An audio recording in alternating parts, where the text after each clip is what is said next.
Hello, this is John Kvale, and this is your January 2017 video and podcast review, and I'm going to jump right into it. I got a little bit of a cold for those regular listeners, so you can hear it in my voice, and so I'll save you the anguish of my intro of my headset. We're going to jump right to the post. I posted this.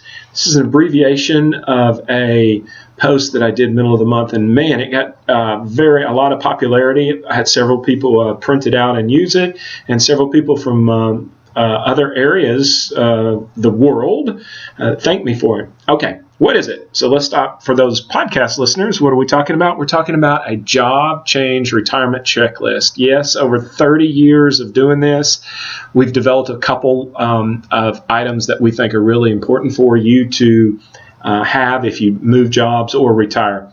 The first one, and an unusual one, is grab that last paycheck.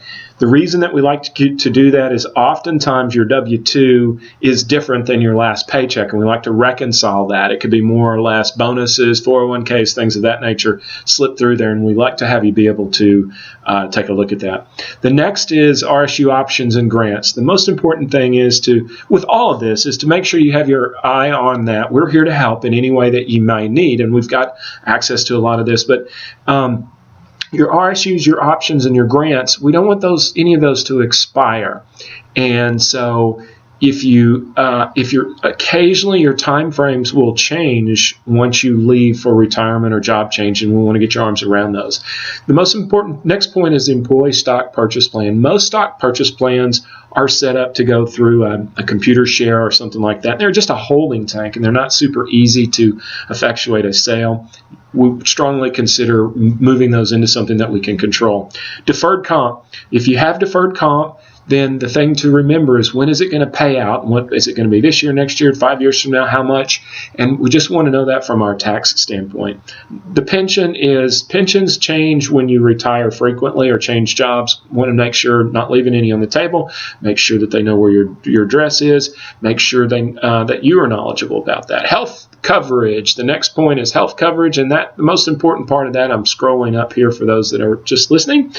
Don't go a day without it. Make sure you have some sort of coverage to parlay. Most of the time you'll have COBRA or something like that, but make sure you have some coverage there. Your old 401k, most likely you want to take control of that and roll it into something that's completely in your control. Your new 401k, I always talk about being a beast. And since it's a small account, your new 401k, you might want to invest that very aggressively. Severance, understand your severance package. We can help you with severance. We've dealt with that a lot. Understand what your severance package is, when it's going to pay out, lump sum, overtime, whatever that may be. Lastly, another one for those job changers is Social Security. Watch the double withholding. Your old employer and your new employer, they don't talk to each other, and so it's highly likely that you'll have double Social Security withholding on your paychecks. That's fine. Just make sure you get it returned to you when you do your taxes. Okay, on the capital market movement, those that are listening, I'm rolling down to the 10-year Treasury. In the rhetoric up here, I put the interest rates have moved smartly higher in November. A couple of things I wanted to point out. That was a huge move from 150 up to 250. On a percentage basis, that's a very dramatic move. That immediately, and most of that occurred in November, just 75-80% of that occurred in November. That immediately puts pressure on your top line of your fixed income portfolio. But what happens is, as your investments continue to accrue, you get a higher payout. So as your investments roll over or renew, you'll get a higher payout. So initially a headwind. And as of this, I'm doing this because of a travel trip. I'm doing this one day before the end of the month. We're almost at 2.5. It looks like we're hanging pretty well. I'm going for those audio podcasters. I'm just going up and down the movement of the 10-year Treasury. I started to put the 5-year in here, but decided not to. This likely is a signal of more growth, and it's a signal of a movement to a higher interest rate environment. So we're going to watch that. We're agnostic to why it's happening. We're more interested that it is happening.